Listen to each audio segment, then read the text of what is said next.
لا حول ولا قوة إلا بالله العلي العظيم.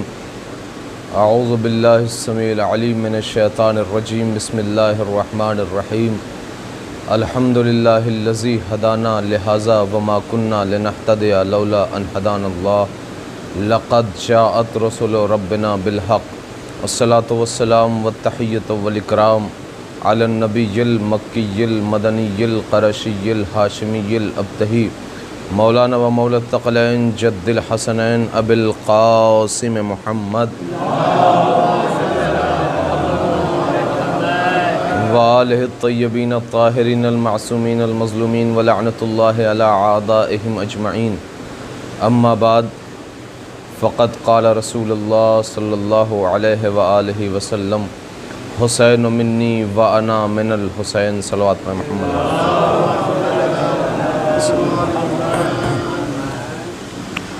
عزیزان محترم،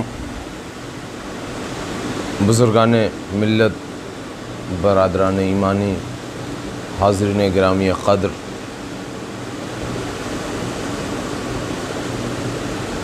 صبح سے مسلسل مجلسیں رواں دواں ہیں. پروردگار ہماری اس مختصر سی کوشش کو اپنی بارگاہ میں کامیاب فرمائے، قبول فرمائے. رسول السلام کا ارشاد گرامی ہو رہا ہے، حسین منی و انا من الحسین. حسین مجھ سے ہے اور میں حسین سے ہوں. یہ حدیث اپنے آپ میں بہت بڑی ہے، لیکن جو حدیثیں، جو آیتیں مسلسل سنتے رہتے ہیں، پھر ذرا سا ہمارے ذہن میں اس کی کہیں نہ کہیں کم مانوس ہو جاتے ہیں اس سے، جبکہ اس سے مانوس زیادہ ہونے کی ضرورت ہوتی ہے. لیکن جو بار بار سنتے رہتے ہیں تو یہ رہتا ہے کہ اچھا یہ حدیث ہے. لیکن اگر اس حدیث پر غور کیا جائے، فکر کیا جائے حسین منی وانا من الحسین پہ، تو رسول اسلام نے ابتدا سے لے کر انتہا تک کا سبق دے دیا کائنات کو. اس میں کربلا سے پہلے پورے ماجرے کو رسول نے بتا دیا کہ حسین مجھ سے ہے، اور کربلا کے بعد کا پورا ماجرا بتا دیا کہ میں حسین سے ہوں. یہ دو لفظ رسول نے کہہ کر پوری امت کو سبق دے دیا کہ میرا پیغام کیا ہے. اب سمجھنے والے سمجھتے رہیں. لیکن عزاداروں، آج 9 محرم ہے، فضائل پڑھنے کا وقت نہیں ہے. وہی جو ناسمجھ تھے وہ حسین کے مقابلے میں آئے، جو بے شعور تھے وہ حسین کے مقابلے میں آئے، جن کا بطن حرام غذاؤں سے بھرا تھا وہ حسین کے مقابلے میں آئے. امام حسین کربلا میں 1-2 نہیں بلکہ نہ جانے کتنے خطبے دیے ہیں. آخری خطبہ جو دیا ہے وہ عمر سعد کو دیا ہے. جب عمر سعد شب عاشور آیا ہے تو کربلا جائیے گا کبھی، اور جو جا چکے ہیں وہ جانتے ہیں شاید. پروردگار ہم سب کو کربلا کی زیارت نصیب فرمائے. وہاں ایک مقام بنا ہے کہ جہاں پر شب عاشور امام حسین کھڑے ہو کر تمام کے تمام خطبے دیے ہیں. شب عاشور اس لیے کہ یہی آخری وقت تھا. اب بھی جس کو سمجھ میں آ جائے آ جائے، ورنہ اب جو ناری ہے وہ ناری رہے گا، جو جہنمی ہے وہ جہنمی رہے گا. اگر کسی کے دل میں ذرا سی رسول کے گھرانے والوں کی محبت ہے تو وہ ضرور ادھر آ جائے گا. ذرا سا احساس ہے. لیکن ظاہر ہے امام نے خود کہہ دیا کہ جب مسلسل تمام خطبے دیتے رہے کوئی اثر نہ پڑا، تو جب امام نے آخری خطبہ دیا ہے تو آخری خطبے میں یہ کہا کہ یہ اپنے امام کی باتوں کو کیوں نہیں سمجھ پاتے. وجہ یہی ہے کہ حرام غذاؤں سے ان کا پیٹ بھرا ہوا ہے، ان کا دل سیاہ ہو چکا ہے. لہٰذا امام کی گفتگو کسی پر اثر نہ کرے. امام جب بول دے تو کنکر بولنے لگیں, درخت بولنے لگیں, پتھر اپنی جگہ چھوڑ دیں. اور یہ انسان کے جو دل رکھتا ہے وہ ایک بات نہیں سمجھ پا رہا ہے امام کی. لیکن امام نے وجہ بتائی کہ جو غذائیں ان کے دلوں میں ہیں, ان کے بطن میں ہیں, وہ حرام کی ہیں اور ان کی پرورش میں کمی ہے.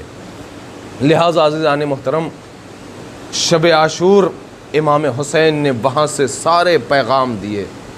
حرملہ کو, سارے جتنے بڑے تھے فوج اشقیاء میں, ان سب کو, اور سب سے اہم جو تھا وہ تھا عمر سعد. عمر سعد سے کہا ابھی بھی وقت ہے, تم آ جاؤ, ابھی بھی وقت ہے, تم آ جاؤ. مجھے پتا ہے کہ تم کس لالچ میں ہو, تمہیں رے کی حکومت چاہیے نا, تم رے کی حکومت کے لیے میرا سر چاہتے ہو, ابن زیاد کے لیے. امام حسین نے دو ہی جملہ کہا تھا اور مصائب یہیں سے شروع. امام حسین نے کہا دیکھو, تم جو رے کی حکومت کے لیے نواسے رسول کا سر کاٹنے کے لیے آمادہ ہو, وہ نہ تمہیں رے کی حکومت ملے گی اور نہ رے کی حکومت کے یہ جو گندم کے کھیت ہیں اس میں سے ایک گندم بھی تمہارے نصیب نہیں ہوگا. اور دوسرا جملہ امام نے کہا کہ تمہاری موت تمہارے بستر پر سوتے ہوئے تڑپ کر آئے گی. اور یہی ہوا تھا. عمر سعد پاگل ہو گیا تھا.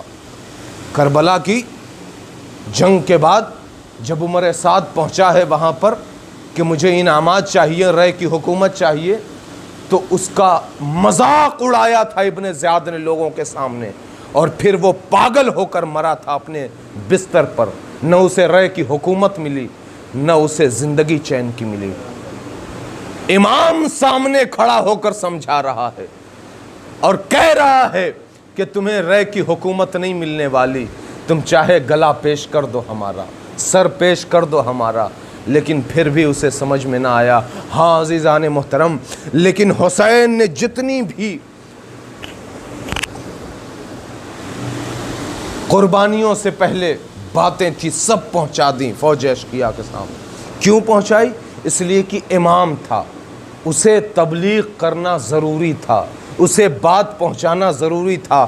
بعد میں کوئی یہ نہ کہہ دے کہ ہم نے تو پہچانا ہی نہیں کہ یہ حسین ہے کون, ہم نے تو پہچانا ہی نہیں کہ کون حق پر ہے کون باطل پر ہے, ہم نے تو ان کی آواز سنی نہیں. لہٰذا امام نے ہر لمحہ پہلے پیغام دیا ہے.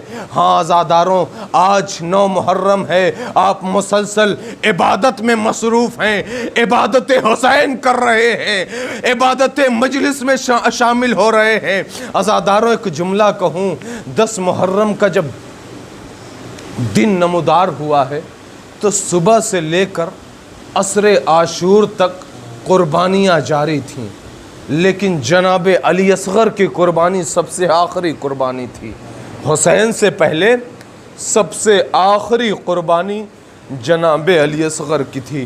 عزاداروں ایک جملہ کہوں, جناب علی اصغر کی قربانی کے لیے امام حسین کو ذرا تصور کریں کہ حسین کتنا زخموں سے چور ہوں گے, کیا حال ہوگا امام حسین کا.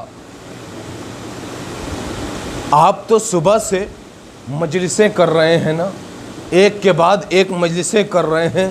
ابھی کسی سے اگر پوچھا جائے ارے صبح سے مجلس کر رہا ہوں, اب بڑا تھک گیا ہوں, اب بہت دیر ہو چکی ہے, صبح سے ناشتہ صحیح سے نہیں کیا, دوپہر کا کھانا نہیں کھایا, ارے میں تو ایک بار بھی اپنے گھر پر نہیں گیا, صبح سے مجلسوں میں لگا ہوں, لیکن آپ یہ کہہ دو گے کہ ہاں اب تھک گیا ہوں. ذرا حسین سے پوچھو, ارے وہ مجلسیں نہیں لاشیں اٹھا رہا ہے, صبح سے لاشوں پہ ایک لاشا لاتا ہے, دوسرا تیار ہوتا ہے, دوسرا لاشا لاتا ہے, تیسرا تیار ہو جاتا ہے. حسین لاشیں لا رہے ہیں, تم 4 گھنٹے مجلس حسین میں جا کر تھک جاتے ہو. حسین صبح سے لے کر ارے شام تک اپنے جوانوں کے لاشیں کو اٹھا رہا ہے. ہاں عزاداروں ذرا تصور کریے حسین کتنا تھکا ہوگا، میرا آقا کتنا تھکا ہوگا۔ حسین نے آواز دی، حل من ناصر ینصرنا، ہے کوئی آواز پر لبیک کہنے والا؟ کوئی نہیں تھا۔ 6 ماہ کا بچہ اپنے کو جھولے سے گرا لیا۔ حسین پہنچے، آواز دی، زینب کوہرام کیوں برپا ہے؟ بچے کو میرے حوالے کر دو۔ علی اصغر کو لے کر چلے، اور چلنے کے بعد فوج اشقیاء سے کہے، فوج اشقیاء 2 گھونٹ پانی اگر ہو جائے تو میسر کر دو، اس لیے کہ اگر پانی نہ ملا تو شاید یہ جاں بحق ہو جائے۔ ہاں عزاداروں، پانی جب نہ آیا تو حسین نے کہا، اے حجت خدا کے فرزند، اپنی حجت کو تمام کر دو۔ علی اصغر کا چھوٹا سا ہونٹ ہے، چھوٹی سی زبان ہے، حسین کے ہاتھوں پر ہے۔ اب جو پھیرنا شروع کیا ہے، عزاداروں کیسے علی اصغر نے اپنے سوکھے ہونٹوں پر زبان کو پھیرا ہے، جملہ سنو گے عزاداروں، جناب علی اصغر کتنے پیاسے تھے۔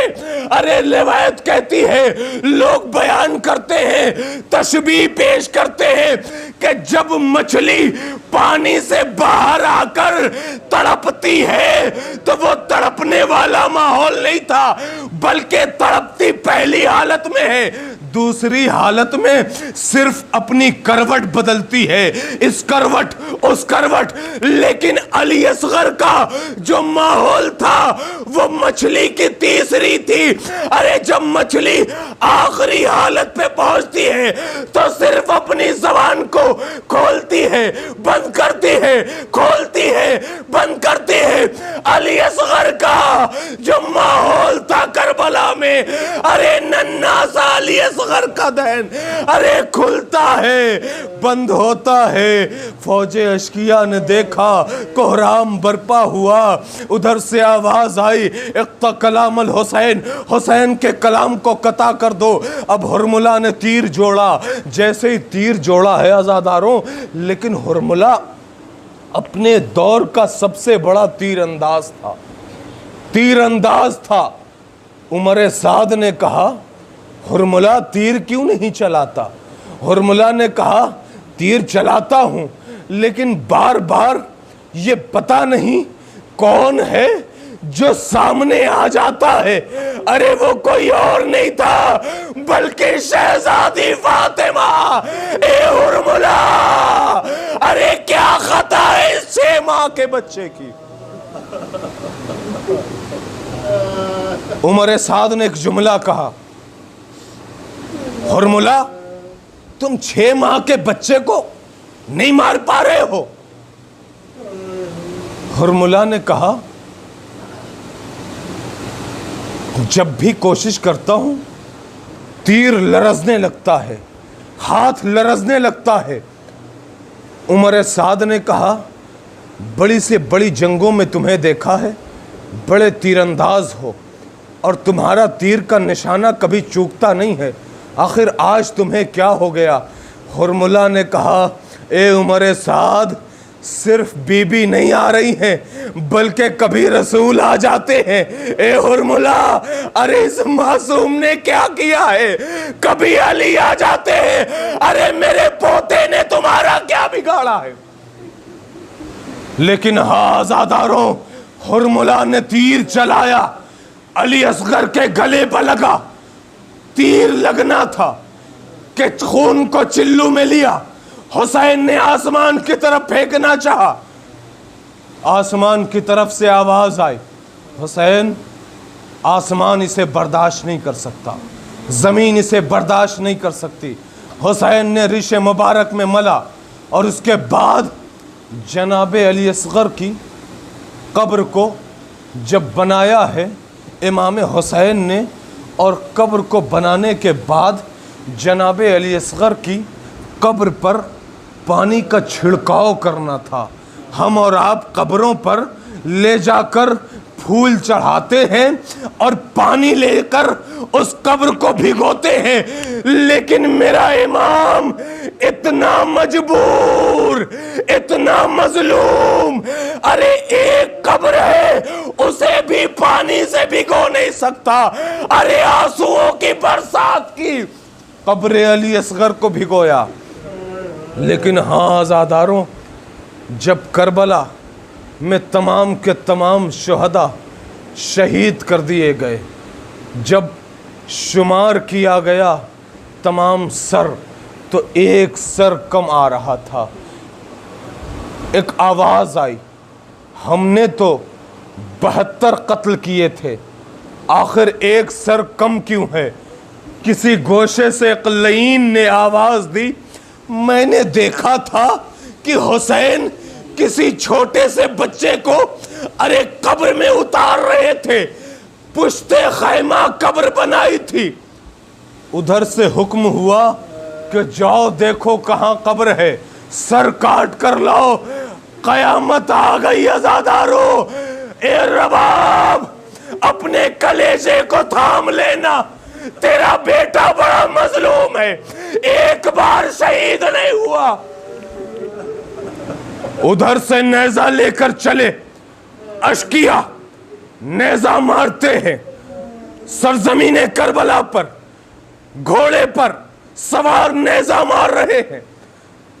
ایک مرتبہ کچھ اشقیہ نے کہا کہ پشت خیمہ جا کر دیکھو کہاں پر زمین نرم ہے، اس لیے کہ سرزمین کربلا چٹیل میدان تھا اور اتنی سخت زمین تھی، ریتیلی زمین تھی، اس لیے اس نے کہا ارے جو قبر ہوگی ظاہر ہے ابھی کھودی گئی ہے، ارے مٹی نرم ہوگی۔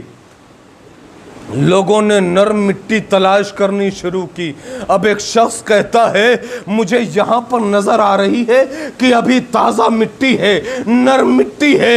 اب قیامت آ گئی عزادارو، وہ لعین ایک مرتبہ، وہ لعنتی نے ایک مرتبہ ارے نیزے کو اب جو قبر علی اصغر پہ پھینکا ہے، ارے جب نیزے کو برآمد کیا علی اصغر کا پورا جسم آ گیا، ہرملا کا وہ تہہ تیر کیا ہوا، وہ تہہ تیر کیا ہوا وہ علی اصغر باہر آیا۔ ارے ایک مرتبہ فضا نے دیکھا، کہا اے رباب تیرے بچے کی خیر ہو۔ ارے رباب نے سرو سینہ پیٹا، اے میرے لال مجھے معاف کر دینا۔ ارے ظالم نے نیزے سے علی اصغر کو ہٹایا، ارے سر کو قلم کیا، پیش کیا، آواز دی اے حسین 72 سر، انا للہ و انا الیہ راجعون، رضم بقضائہ و تسلیما لامرہ، بار اللہ بحق زہرا و ابیہا و بعلہا و بنیہا۔ پروردگار ان آوازوں پر رحمت نازل فرما، ان آنسوؤں پر رحمت نازل فرما، ان چہروں پہ اپنی رحمت نازل فرما۔ پروردگار ان ہاتھوں کی جو دعائیں ہیں، پروردگار تجھے واسطہ ہے ان بازوؤں کا جو کٹ گئے تھے، ان بازوؤں کو سلامت رکھ۔ پروردگار ہمارے امام کے ظہور میں تعجیل فرما۔ ربنا تقبل منا انک انت السمیع العلیم برحمتک یا ارحم الراحمین۔ ماتم